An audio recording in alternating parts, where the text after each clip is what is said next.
대통령을 열심히 보좌할 생각이 있으면 하는 것이고 평양감사도 자기 싫으면 못하는 겁니다. 자기 정치하려면 못하는 거지요. 예, 뭐 둘 중에 하나 아니겠습니까?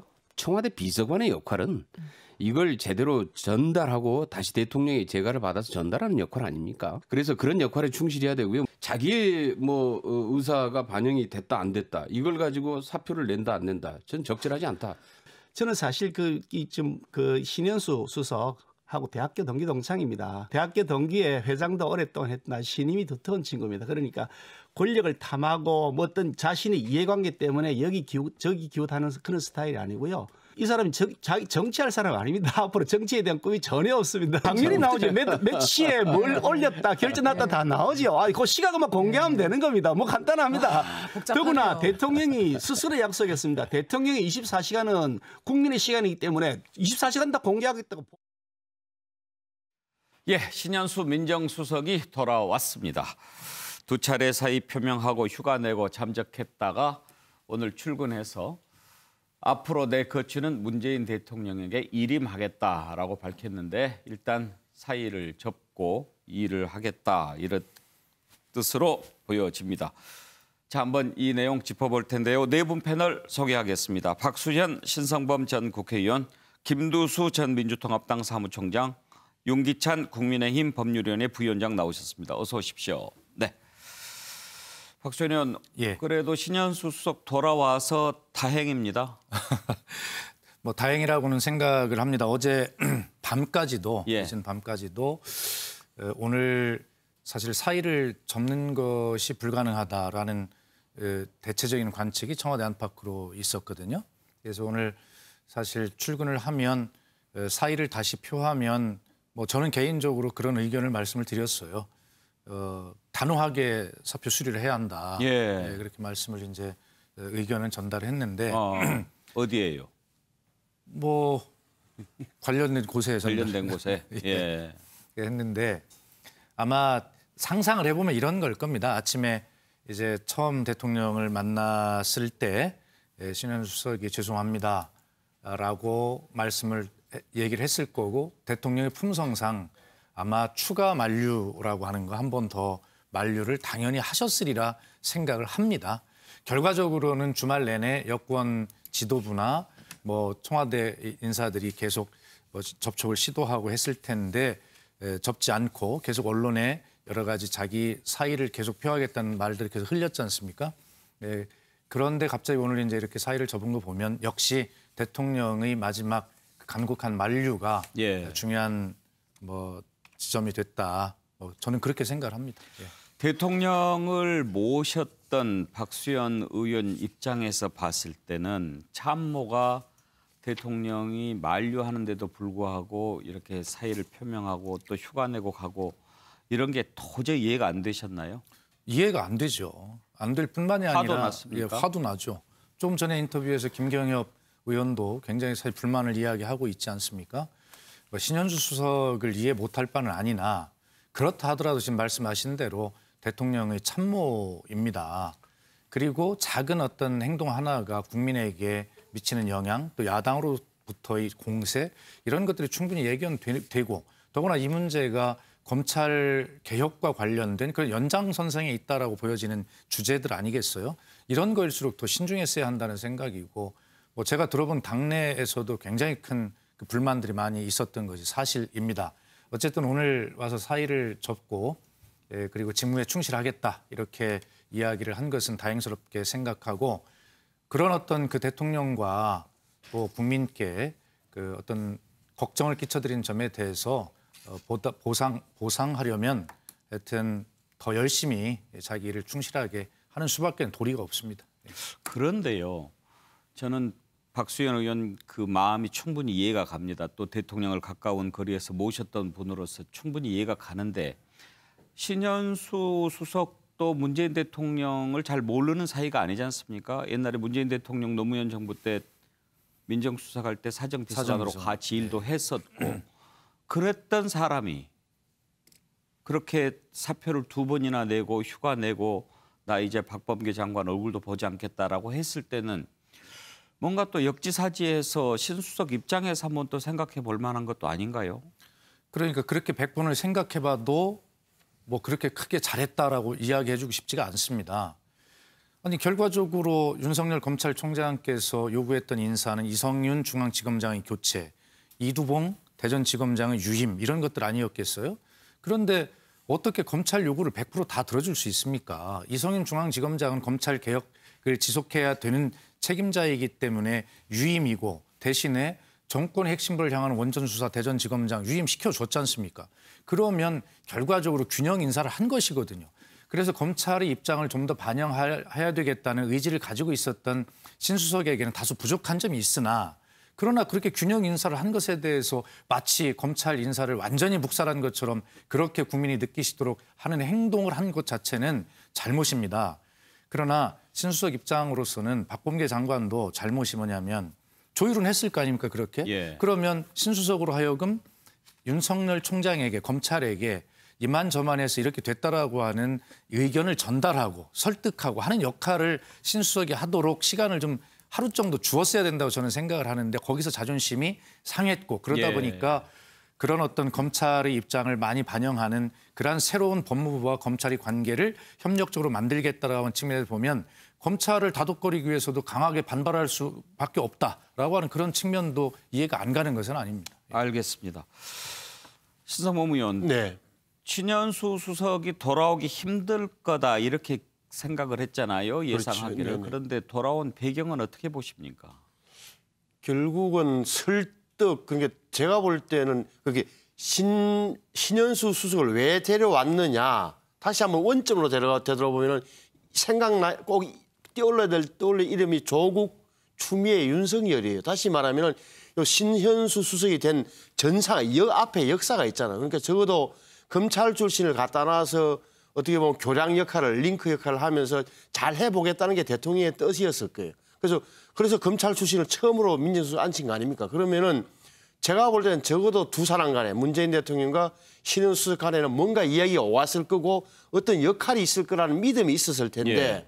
인사 과정이나 모든 걸 볼 때 자기는 완전히 허수아비다. 투명인간 취급당했다는 그 느낌이 있었을 거고 거기에 대해서 나갔던 거 아닙니까? 그런데 제가 볼 때는 지난 주말 사이에 아마 여권에서 엄청나게 신수석을 설득했을 겁니다. 오늘도 보면 당장 보면은 박범계 장관이 국회에서 이야기했잖아요. 예. 인사도 사실은 이제 교감이 있다는 식으로 이야기를 하고 제가 볼 때 대통령이 아마 간곡하게 인간적으로 좀 말렸을 가능성이 높다. 왜 그러냐면 정만호 국민소통수석이 기자들한테 이야기한 게 1시 몇 분이거든요. 다시 예. 말하면 2시에 열리는 수석 보좌관회의를 앞두고 이야기를 했단 말이에요. 그러니까 그 앞에 오전에 제가 볼 때는 굉장히 대통령께서 신현수 수석한테 만류를 하면서 제가 볼 때는 제가 짐작컨대는 뭐 이런저런 이야기를 하면서 앞으로 어떤 역할이라든지 당신의 말을 이전처럼 일방적으로 하지 않겠다는 그런 언질도 주고 활동 공간을 보장해 준 건 아닌가 저는 그렇게 봐요.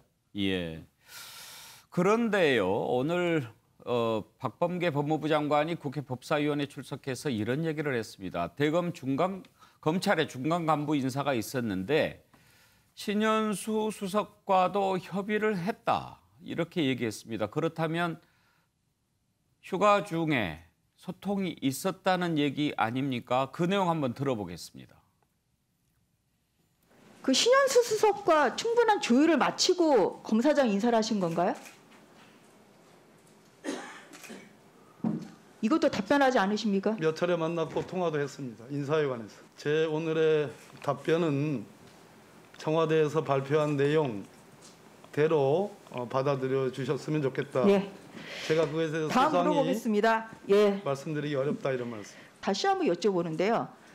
직접 민정수석과 이 검찰 인사 협의하셨습니까? 구체적인 채널을 아까 말씀드린 대로 자세히 말씀드릴 수는 없습니다. 그러나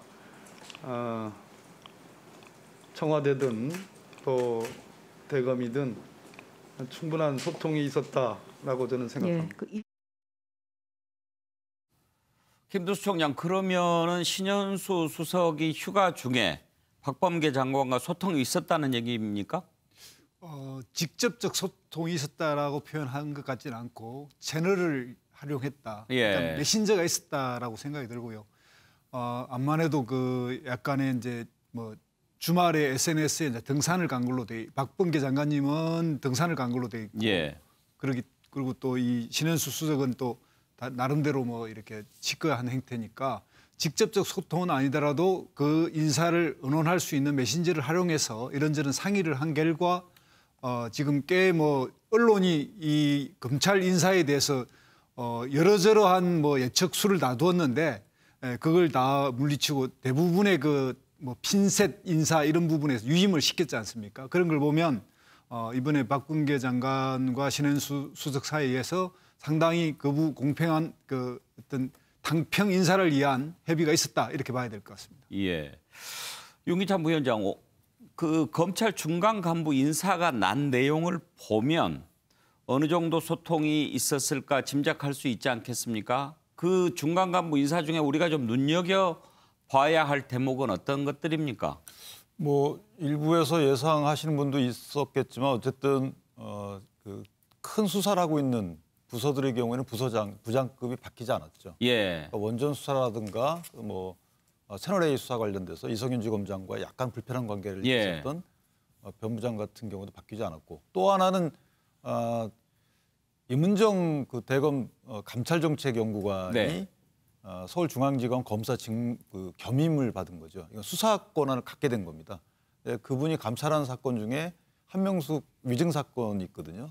이게 이제 3월 22일이면 공소시효가 만료되기 때문에 그거에 관련돼서는 박 장관이 아마 그 의식해서 인사를 한 게 아닌가라는 얘기가 많이 나와요. 네. 왜냐하면 그 동안에 임은정 그 연구관이 그 대검 측에다 지속적으로 요구한 것이 직무대리를 발령해달라고 얘기했거든요. 감찰 수사를 할 수 있도록. 근데 계속 그것을 안 해줬어요. 좀 편파성 있을 우려가 있다라고. 그래서 이번에 법무부 인사를 통해서 이례적으로 아예 겸임 인사를 한 겁니다. 이런 건 거의 없거든요. 이 부분이 하나 눈에 띄고, 나머지는 많은 분이 예상했던 것처럼 윤석열 총장의 임기가 얼마 남지 않았기 때문에 굳이 불협화음을 노출시키면서까지 광폭의 인사를 하지 않을 것이다라고 예상하신 분이 많았거든요. 그대로 된 것 같고, 저는 사실 그 신수석하고 법무부 측에서는 인사협의를 안 했다고 봅니다. 이제 장관의 말씀을 토대로 보더라도 했다는 말이 아니거든요. 했던 것을 판단한다는 말씀이고, 예. 구체적인 루트는 말씀 못 드리겠다라고 하는 거기 때문에 신수석의 의중이 반영되지 않았을까? 의중대로 인사하니, 그러니까 의중을 말해서 그것이 반영된 것이 아니고 이런 정도의 의중을 갖고 있었지 않을까라는 추측성 발언이라서 예.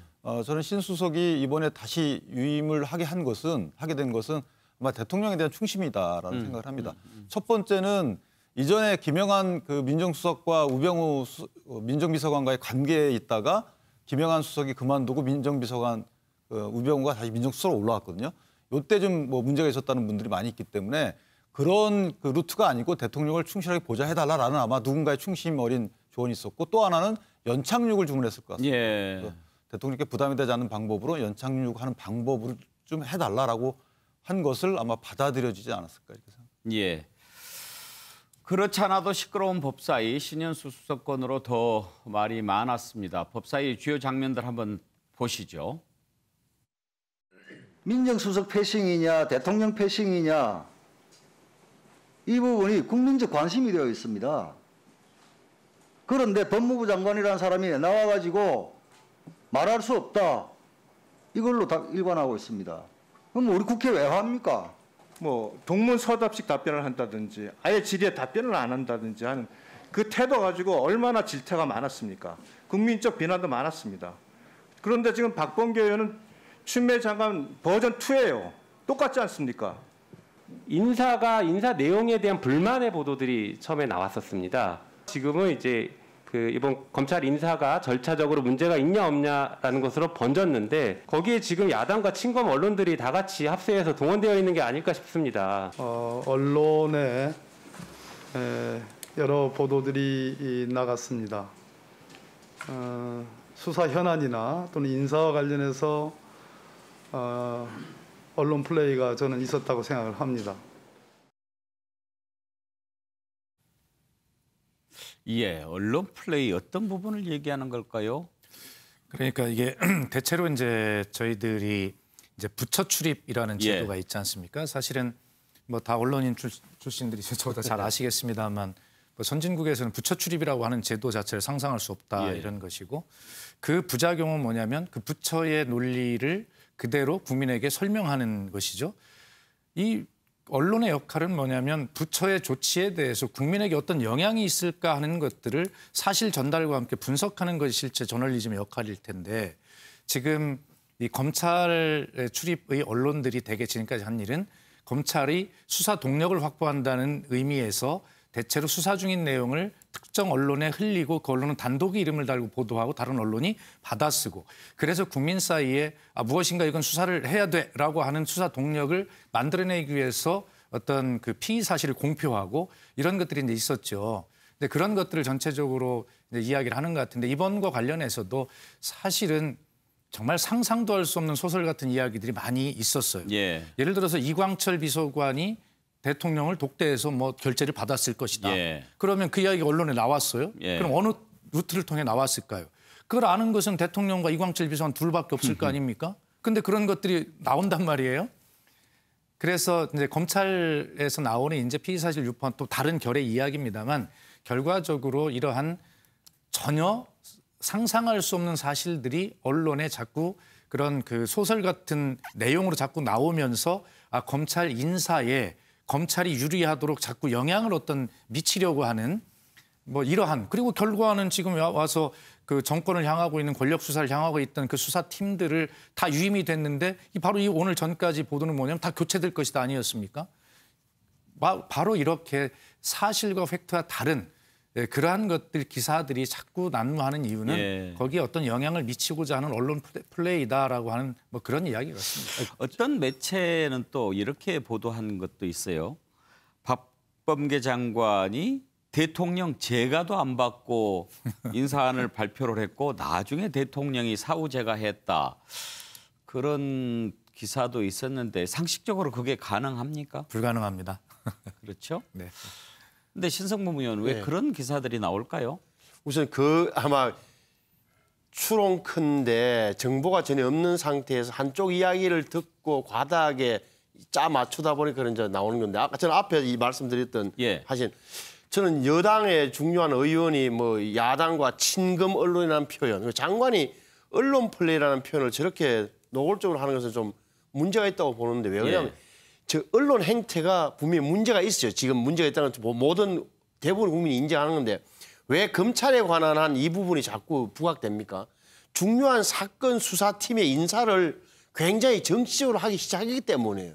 출발은 거기서 시작된 거예요. 예를 들어서 중요한 포스트 서울중앙지검장, 검찰국장, 남부지검장 이런 데 다 포스트들을 어떤 특정 친정부적 성향을 갖고 있는 검사장으로 배치했다는 게 드러났고 중요한 수사 부서는 인사 때마다 자꾸 빠지고 바꾸는 다시 말하면 인사권을 행사해서 검찰 수사의 방향을 틀겠다는 의도가 너무 뚜렷해지니까 언론도 그래 봤던 거고 그게 이제 자꾸 재생산된 거다라는 출발은 거기에 있다는 점을 분명히 지적을 해야 돼요. 물론 언론 행태도 저는 굉장히 지금 이런 중간 간부 인사가 굉장히 정치부 기사처럼 막 이렇게 해석되는 것처럼 우스꽝스러운 상황은 맞아요. 네, 일단 신현수 수석이 돌아온 것으로 정리가 됐으니까요. 상황을 좀 더 지켜보도록 하겠습니다. 다음 이슈로 넘어가겠습니다. 코로나19 전세를 바꿀 백신 접종이 드디어 이번 주에 시작됩니다. 그런데 백신 접종을 앞두고 이런저런 얘기들이 많이 나옵니다. 부작용 우려하는 목소리들이 나오는데요. 일단 정부는 안전성에 문제가 없다라는 점을 계속 강조하면서 가짜 뉴스에 대해서는 강력히 대응하겠다는 입장을 밝혔습니다. 국민의힘의 유승민 전 의원은 문재인 대통령에게 백신 1호로 맞아라 이런 주문을 했습니다. 여기에 대해서 정청래 의원은 국가 원수가 실험 대상이냐. 당신이 나하고 같이 먼저 맞자 이런 얘기도 했는데요.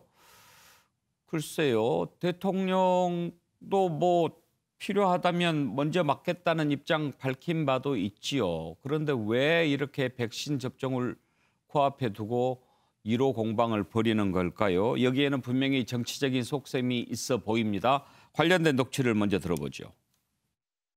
그래서 백신 접종에 차질이 없다면 저는 대통령을 비롯한 공무원들은 방역에 종사하는 공무원들을 제외하고는 굳이 우선순위가 될 필요가 없다고 생각합니다. 우선순위자들부터 먼저 접종하고 나중에 일반 국민들과 함께 접종하면 충분할 것이라고 생각하고요. 다만 만약에 정말 백신에 대한 불안감이 아주 높아져서 백신을 기피하는 상황이 되고 그렇게 해서 뭔가 솔선수범이 필요한 상황이 된다면 저는 그것도 피하지 않겠습니다. 코로나 바이러스 극복을 위한 백신 접종과 관련해 가지고서 국민들은 굉장히 모호한 생각을 할 수밖에 없습니다.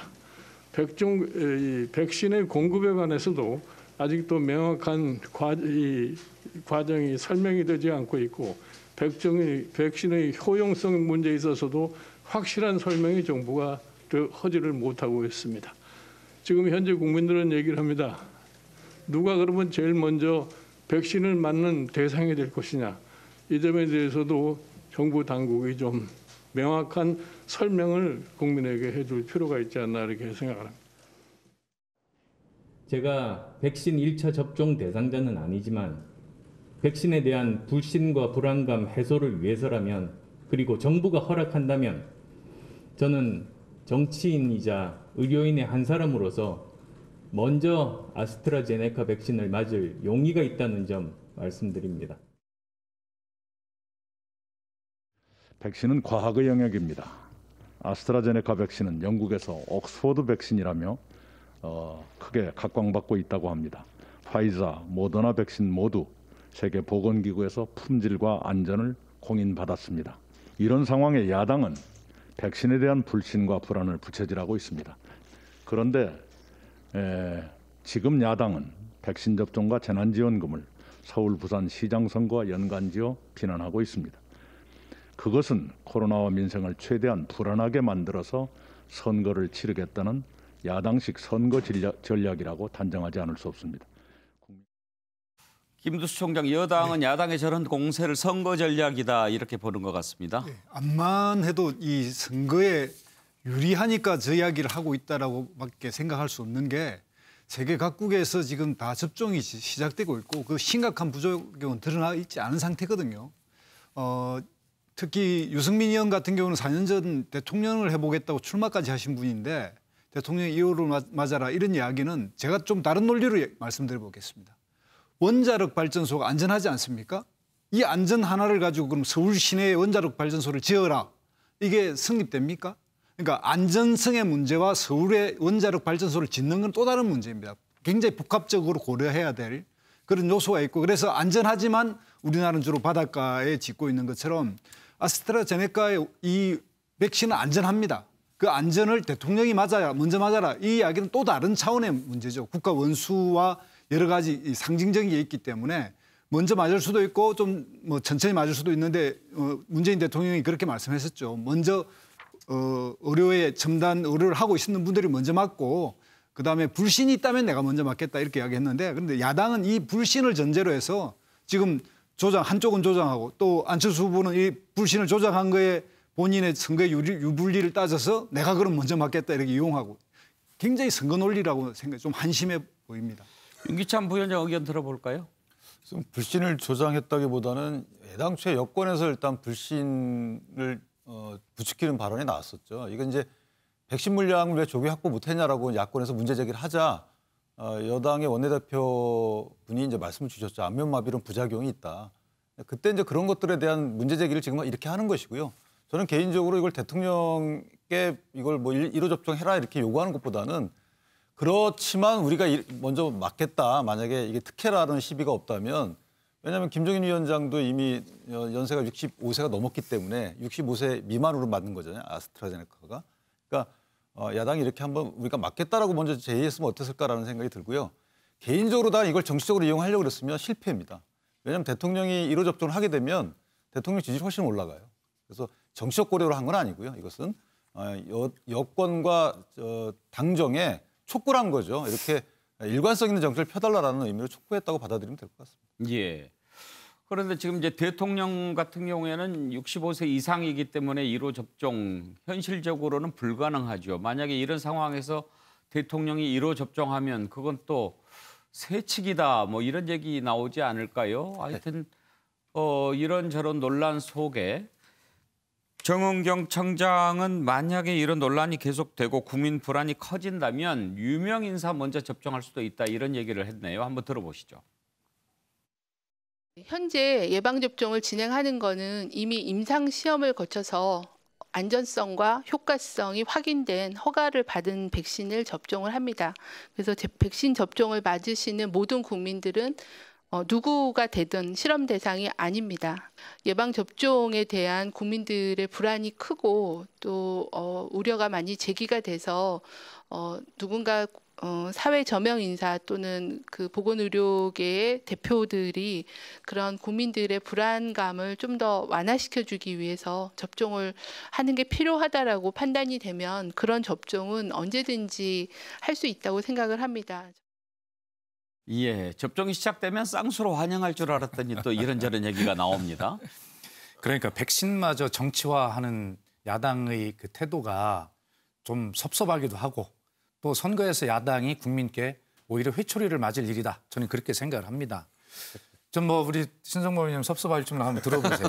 아니, 이게 코로나가 처음에 우리가 발생을 했을 때 한번 생각을 해보면 그때 쟁점은 뭐였냐면 WHO를 비롯한 세계 국제기구와 모든 세계 나라가 코로나19라고 하는 공통된 이름으로 명명을 하는데 왜 이걸 중국 우한 폐렴이라고 부르지 않냐라고 하는 게 야당의 주장이었어요.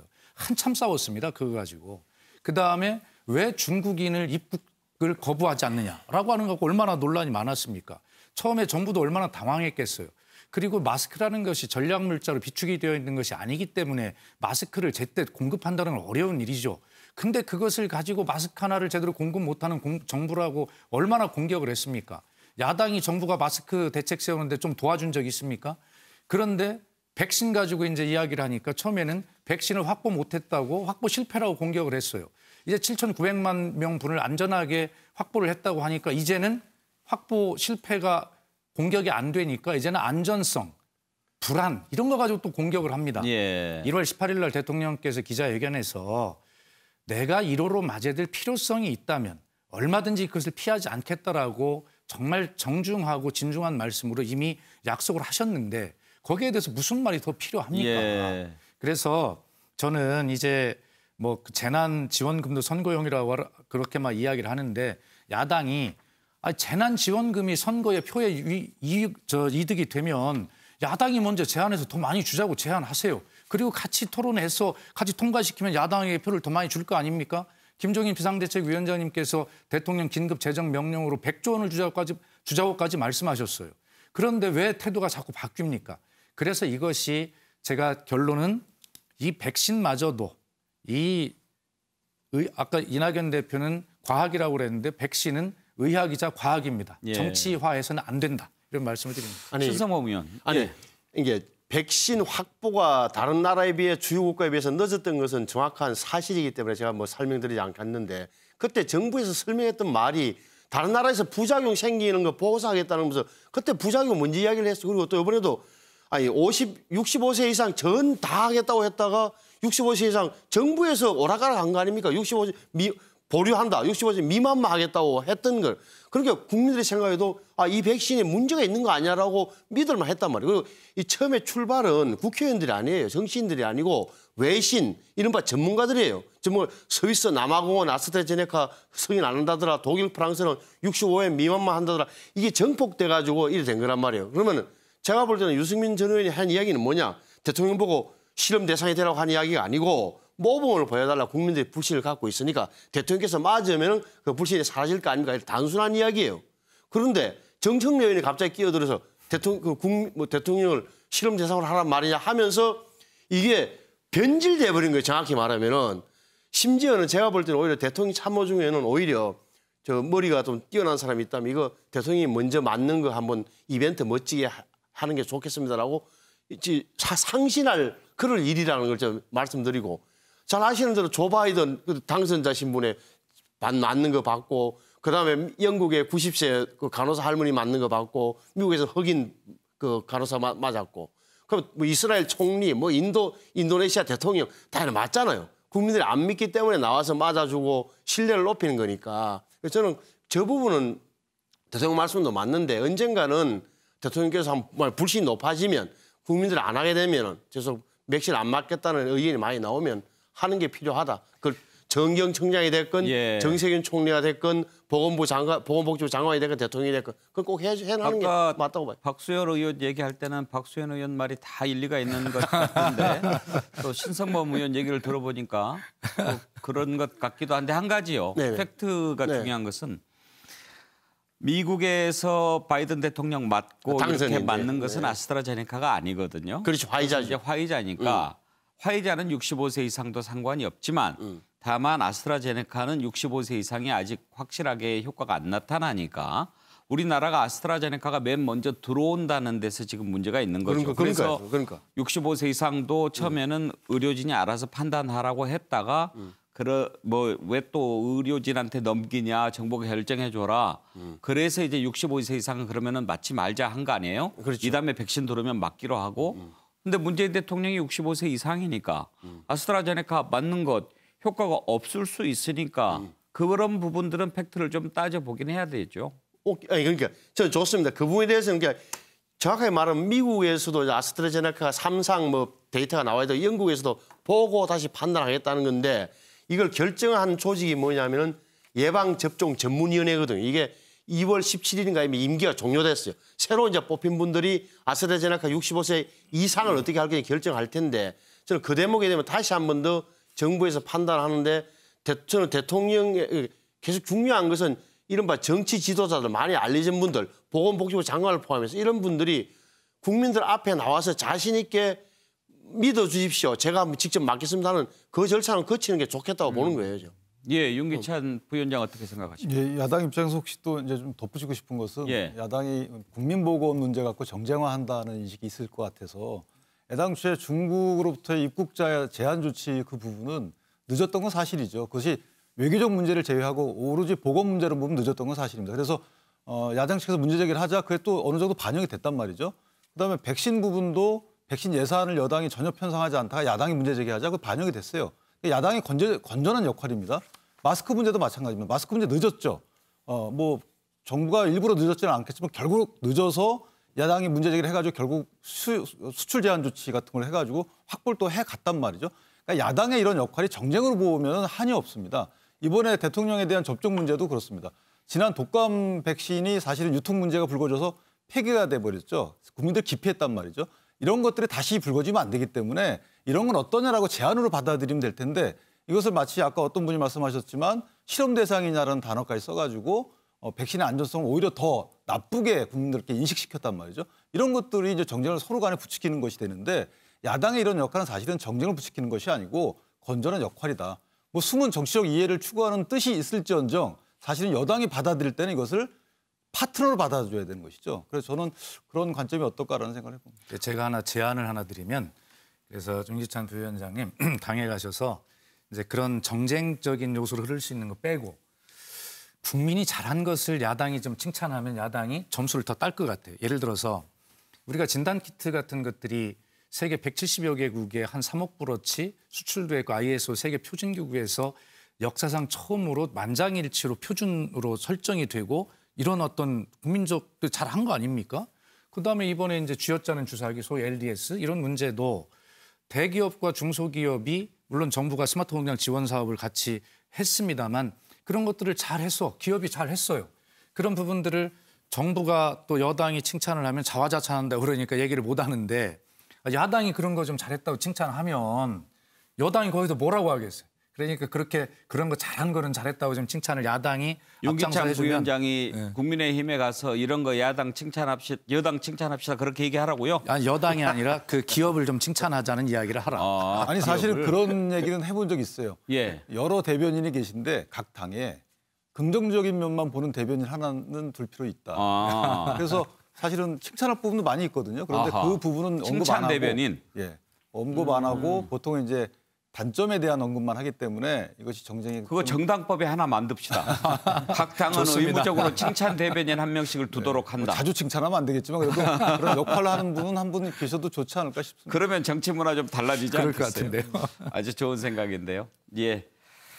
자, 이렇게 지금 백신 접종이라고 하는 중차대한 일이 있는데 이 중차대한 일을 앞두고 또 의사협회가 총파업을 예고하고 있습니다. 무슨 일이지요? 한번 살펴보겠습니다. 이번에는 범죄를 저지른 의사의 면허를 취소하자 하는 의료법 개정안을 반대한다는 이유입니다.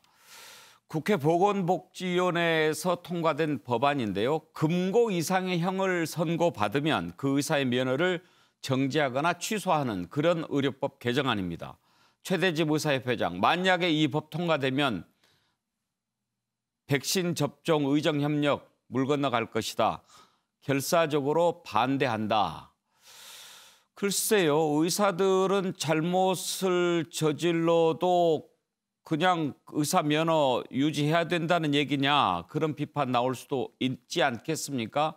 일단 정부는 강력히 대응한다는 입장인데 관련된 녹취를 좀 들어보죠. 의료법 개정안이 국회 법사위를 통과하면 우리가 전국 총파업에 나설 수밖에 없다. 결국은 코로나19 진단 치료 지원 또 백신 접종 협력 지원 이것에 중대한 장애를 초래할 수밖에 없을 것이다. 거기에 대해서 누가 해라 마라 할 수 있는 상황이 아니란 겁니다. 근데 그걸 우리가 하지 않는다고 해서 우리한테 그걸 강요할 근거가 있습니까? 그리고 왜 그런 추가적인 헌신과 봉사를 나라와 국민을 위해서 하겠다는 사람들이 그렇게 사기를 꺾는 거예요. 이 중요한 시기에. 이것은 대단히 잘못된 것입니다. 교통사고만 내도 의사 면허가 무조건 취소되는 것처럼 사실을 호도하고 있어 개탄을 금할 수 없습니다. 특정 직역의 이익이 국민의 생명과 안전보다 우선할 수는 없습니다. 불법적인 집단 행동이 현실화된다면 정부는 단호히 대처할 것입니다. 의사들의 성범죄가 굉장히 높아지면서 국민 보란이 커졌습니다. 그래서 지난해 이 의료법 개정해야 된다라고 하면서 국민청원이 있었는데요. 무려 30만 명 이상이 동의를 했었습니다. 그래서 거기에 따른 입법적인 어떤 조치인 것이지 어떤 국민이 살인과 성폭력 범죄 저지른 의사에게 진료받기를 원하겠습니까? 그래서 왜 하필 지금이냐라고 물어야 될 것이 아니라 왜 이제야 이것을 통과시키느냐라고 묻는 게 맞다라고 생각이 들고요. 예, 먼저 윤기찬 변호사한테 한번 물어보고 싶은데 지금 변호사의 경우에 어떤 뭐 형 이상을 받으면 변호사 취소하고 뭐 이렇게 할 수 있게 돼 있나요? 결격 사유죠. 그러니까 자격이 없어지는 겁니다. 예. 그것이 금고 이상의 형. 금고 징역으로 이상. 생각하시면 돼요. 징역형 이상의 예. 실형 및 집행유예, 선고유예까지도 포함이 됩니다. 그런데 의사는 지금까지 그게 없었나요? 있었죠. 그러니까 변호사 같은 경우에는 모든 형사범죄의 경우에 예. 예를 들면 뭐 성범죄, 교통사고, 뭐 강력범죄, 그다음에 변호사 관련 업무에 관련된 범죄를 망라해서 모든 범죄를 저질러서 금고 이상의 형을 선고받으면 수형생활을 다 마치더라도 그에 5년 동안 또는 2년 동안 이렇게 추가적으로 제한이 됩니다. 아니 그런데 의사는 없었어요? 의사는 있었죠. 의사는 본인 그 의료 관련 범죄로 금고 이상의 형을 선고받을 경우. 예를 들면 허위 진단서 작성한다든가, 예. 그다음에 보건범죄 특별조치법 위반이라든가 이렇게 의료 관련 법령의 경우에만 해당이 됩니다. 따라서 뭐 일반 형사범죄, 예. 아까 뭐 의원이 얘기한 뭐 성범죄를 저질러서 금고 이상의 형을 받았다. 그래도 그것은 해당이 안 되는 거죠. 근데 그것을 이번에 변호사 등 또는 뭐 법무사, 감정평가사 이런 거 똑같이 적용하자는 거예요. 예. 그런 이제 그러니까 타당성은 뭐 정당성 있어 보이는데 문제는 여기 또 약사는 빠졌어요. 약사는 이번에 같이 올린 게 아니고 약사의 경우는 그대로 또 관련 법령 위반의 경우에만 또 해당이 된단 말이죠. 근데 약사는 빠지고 의사는 들어가고 하니까 하나 문제가 있는 것이고 또 하나는 시점이 좀 문제가 있다는 거죠. 시점이 이게 20대부터 문제가 돼 왔던 거거든요. 그렇다면 지금 의정협의회를 꾸려가지고 예방접종을 다 준비하고 있는데 굳이 지금에 와서 이렇게 처리를 할 필요가 있느냐. 그러니까 의사들 의견 들어서 약간의 조율을 거쳐서 예방접종 시기가 끝난 뒤에 처리해도 늦지 않았을 텐데 굳이 국민보건 이렇게 막대한 예산을 들여서 지금 접종하고 있는 마당에 그것도 의사들과 협조해가지고 협의체까지 꾸려서 하는 마당에 왜 지금 저걸 해서 이렇게 분란을 일으키느냐 이런 또 시각도 있는 거죠. 그러면 이번 법안 통과할 때 야당은 반대했습니까? 야당은 찬성했어요. 그러니까 야당 전체가 아니고 보건복지 차원에서 찬성하되 원래는 파산된 자가 복권되지 않은 경우에도 의사 면허를 못 갖도록 여당 안은 그랬거든요. 근데 파산된 사람 중에 개업이가 아니고 사실은 봉직의도 있거든요. 소위 페이닥터. 그런 사람들하고 파산하고 무슨 상관이냐. 그래서 그것은 저희가 뺀 상황이고요. 그다음에 또 업무상 과실치사상 해서 의료 업무에 종사하다가 이 잘못 진료해가지고 사람이 다치거나 죽는 경우에도 포함돼 있었거든요. 예. 근데 그것은 이제 뺐어요. 논리적으로 안 맞긴 하죠. 왜냐하면 의사가 본인 자격증과 관련된 전문 지식이 부족해서 사고가 났는데 그것은 자격을 주고 교통사고 나서 이 부분은 자격을 뺐고 안 맞지만 다만 이제 의사들이 자기 업무상 관련돼 가지고 과실이 나서 자격증이 없어지게 되면 그 진료를 회피하거든요. 위험한 진료 하지 않습니다. 그런 어떤 정책적 배려 때문에 그건 빼자라고 해서 국내심 안이 반영이 돼서 그 두 가지 빠졌습니다. 김두수 총장, 이제 그 의사협회는 왜 하필 지금 그걸 지금 문제를 삼는 것 같은데요? 그 이야기를 하는 건데요. 이게 이제 말씀 금방 했듯이 보건복지부에서 여야 합의해서 처리했고 나름의 상당히 합리적인 그리고 참 늦었죠. 많이 늦었고 그리고 지금은 이제 암만 해도 최대집 그 협회장이 좀 이것을 그냥 정쟁화 시켜서 문제가 되는 것 같아요. 그냥 일반 양심 있고 그냥 보통의 의사들이 볼 때는 이 최대집 그 회장의 저런 이 뭐 방역에 협조하지 않겠다, 총파업하겠다 이런 말이 아마 받아들여지지 않을 겁니다. 그럼에도 불구하고 저런 이야기를 해서 괜히 이제 하는데 좀 의사협회 입장에서도 좀 이런 좀 그동안 미흡했던 것을 좀 정비하고 말씀대로 직접 의료 행위를 하다가 한 부분은 또 이 조항에서 빠져준 것처럼 굉장히 합리적으로 바꾼 거거든요. 그래서 그런 점을 좀 봐야 될 것 같고 앞으로 우리나라 의사 이 문제에 관해서 계속 저런 식으로 뭐랄까요? 딱 조직적 어떤 이런 파업을 계속 이렇게 국민을 대상으로 협박적으로 하는 이런 문제에 대해서 좀 장기적 대책이 필요한 것 같아요. 예. 첫째로는 의사들의 그 지금 현재 배출되는 인원을 한 2배 이상 늘려야 될 것 같고요. 두 번째로는 세계 각국의 의사 면허를 가지고 있다면 우리나라에서도 이제 허용해야 된다. 뭐 좀 더 직접적으로 이야기하면 선진국에서 하듯이 의사들이 수입해서 자격이 있으면 언제든지 다른 나라에 의사가 하지 않습니까? 현재는 우리나라는 그게 불가능하거든요. 그다음 세 번째로는 의사들이 가지고 있는 독점이나 특혜 영역을 좀 더 확장해서 예를 들면 뭐 마사지 치료라든지 우리가 흔히 뭐 문신 이런 것까지 의료 행위에 다 해당되는데 이런 부분을 과감히 넓혀서 일자리도 더 만들고 의사의 한정된 특혜도 줄여야 되지 않느냐. 그런 계기까지 저는 됐다 생각합니다. 김두수 총장이 보건복지부 장관 되면 최대집 회장하고 맨날 싸우겠는데. 저분이 지금 뭐 임기를 마치면 이제 정치하겠다고 하시니까. 최대집 의사협회장 걸핏하면 의사 총파업 얘기하는데요. 지금 총파업 얘기 이번이 처음이 아니죠. 그간에 했던 얘기들 한번 들어보시죠.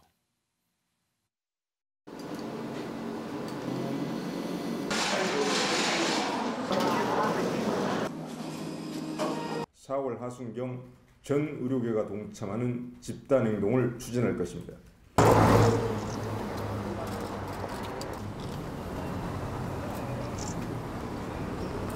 수가 정상화를 위한 단호한 아주 강력한 행동을 이제 지금보다도 더 강하게 해나가지 않으면 안 된다. 함성 좋습니다. 피켓 한번 흔들어 볼까요? 정부의 조속한 태도 변화를 촉구하며 우리의 요구가 수용되지 않을 때에는 제3차 전국의사 총파업을 무기한 일정으로 돌입한다. 박수현 의원 보시기에 만약에 저 이후로 총파업한다면은 다 참여할까요? 그러니까 이것이 이제 국민의 생명과 건강 안전을 좀 볼모로 하고 있는 것 아닙니까? 국민에 대한 협박이라고까지 이야기가 나오고 있고요. 그다음에 국민의 생명과 건강을 다루기 때문에 어떤 직업보다도 아주 수준 높은 윤리적 의무가 지금 요구되는 직업 아니겠습니까? 그런데 그런 윤리적 규정이 미비하다는 것인데 그것을 사실 20대 때부터 계속 논의를 해왔고 그다음에 7명의 국회의원이 8개 법안을 발의했는데 그중에는 국민의힘 의원님도 발의를 했고 여야가 이견이 없는 것이에요. 다시 말해서 국민의 편에서 국회가 이견이 없이 지금 추진하는 일인데 의사협회. 근데 의사협회가 전체가 그런 것인지 의사협회를 책임지고 있는 의사협회 최대집 회장만 그런 것인지는 모르겠어요. 근데 지금 생각해 보면 여기저기서 이제 정치를 하겠다는 의사를 밝히고 있는데 최대집 회장이 본인의 바람대로 국회의원이 되면 그 임기 4년은 좀 조용할 날이 없겠다 이런 생각이 드는데 어쨌든 이런 문제는 국민들 보시기에 꼭 필요한, 국민을 위해서 꼭 필요한 일이기 때문에 최대집 회장이 이 백신을 접종을 앞에 놓고 백신 접종을 그렇게 목마르게 기다려왔던 국민을 볼모로 국민을 협박하는 일이기 때문에 아무 명분이 없고 평균적인 의사 선생님들은 여기에 동참하지 않을 것이다 이렇게 생각합니다. 신상범 의원 견해를 한번 들어볼까요?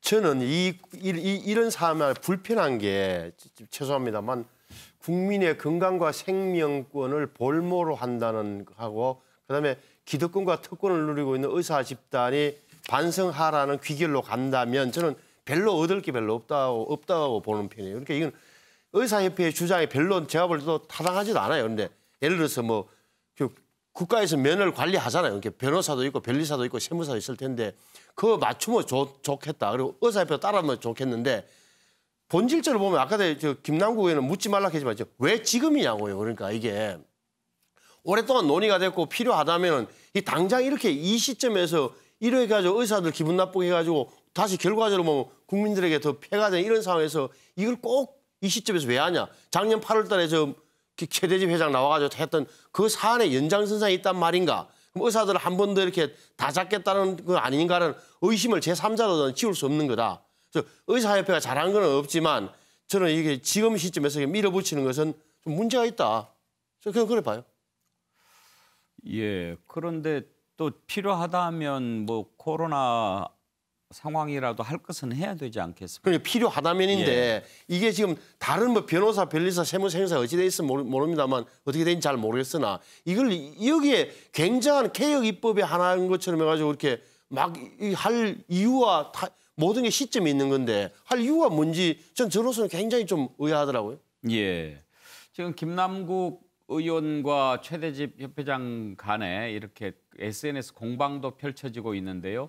그 내용을 보면 또 감정도 많이 묻어 있습니다. 한번 보실까요? 예. 서로 깡패 운운하는데요. 의협이 한심하고 부끄럽다. 의사가 백신 접종으로 협박하면 그게 깡패지 의사냐? 김남국 의원이 이렇게 공격을 하자 의원이 입법권으로 보복성 면허 강탈법 만들면 그게 조폭 날강도지 국회의원이냐? 또 이렇게 맞받아 쳤습니다. 그런가 하면 정부를 비판하던 국민의힘은 왜 의협은 비판 안 하냐? 한통속이냐? 또 이렇게 얘기하니까 최대집 회장은 망언에 의해서 또 헛소리다. 한통속이라는 궤변 일삼는 의원님 정신줄 잡으시길 이렇게 지금 공방이 펼쳐지고 있는데요. 윤기찬 부위원장, 그러면 지금 이 상황에서 백신 접종을 거부하거나 그런 상황이 된다면 의사협회가 명분에서 앞설 수 있을까요? 저는 개인적으로 거부하진 그런 선택은 하지 않을 것으로 봅니다. 그러니까 만약에 그 법 통과를 늦춰달라는 민원을 제기하긴 할 텐데 가서 통과된다 하더라도 거부할 명분은 사실상 적어요. 의정협의회를 이제 그만하겠다라고 하는 것도 사실은 국민적 공감대를 얻기 힘들고요. 다만 이제 김남국 의원의 저런 자극적인 말도 좀 맞지는 않는 것이죠. 왜냐하면 가급적이 설득을 해야죠. 이렇게 시대적 흐름이니까 이 부분을 감수하고 다만 이렇게 좀 협조해 달라고 해야지 마치 뭐 도발하는 것 같은 저런 언사는 맞지 않고 또 특정 정당의 뭐 한통속이다 이런 표현도 좀 어울리지 않는 것 같습니다. 혹시 어떤 경우에 금고 이상의 형을 받게 됩니까? 예를 들면 강력범죄는 그렇게 나온다고 보여지고 금고 이상의 형이라는 게 집행유예도 포함하기 때문에 실형뿐만 아니고 교통사고의 경우는 사실은 대다수가 포함이 안 됩니다. 왜냐하면 교통사고 난다 하더라도 공제조합에 가입이 돼 있고 종합보험이죠. 가입이 돼 있고 10대 그 과실이 아니라면 사실은 이게 불기소되기 때문에 교통사고가 들어간다는 말은 또 맞지 않는 거고요. 다만 이제 의사들 입장에서는 기존에 없던 게 들어오는 거고 또 하나는 약사를 이번에 이게 불똥이 딴 데 튈지 모르겠는데 약사 부분은 빠지고 또 의사만 이렇게 하기 때문에 의사를 또 타겟팅한 게 아니야 이런 또 시각도 존재할 수 있는 것이죠. 예, 박수일 의원 30초 남았습니다. 예, 어쨌든 이것이 왜 지금이냐라는 말씀에 대해 답을 좀 잠깐 드리면 이것은 정말 그런 어떤 윤리적 기준을 강화하고 국민을 위해서 20대 국회부터 오랫동안 논의해왔던 법이고 지금 결론이 난 것입니다. 그런데 백신 접종을 앞에 두고 있고 뭐 이렇다고 해서 이것을 여기서 국민을 위한 일을 안 할 수는 없는 노릇이잖아요. 거기에 어떤 다른 오해는 없으시기 바라고 최대집 회장이 이것을 통과시킨다면 국회 앞에서 피를 흘리겠다 이렇게 말씀하셨다고 하는데 의사 선생님들께서 피를 흘릴 곳은 국회가 아니라 피를 흘리고 있는 국민 옆이어야 한다라는 말씀을 드리고 싶습니다. 네, 피를 흘리고 있는 국민 옆이어야 한다. 그렇습니다. 아주 좋은 크로징 감사합니다.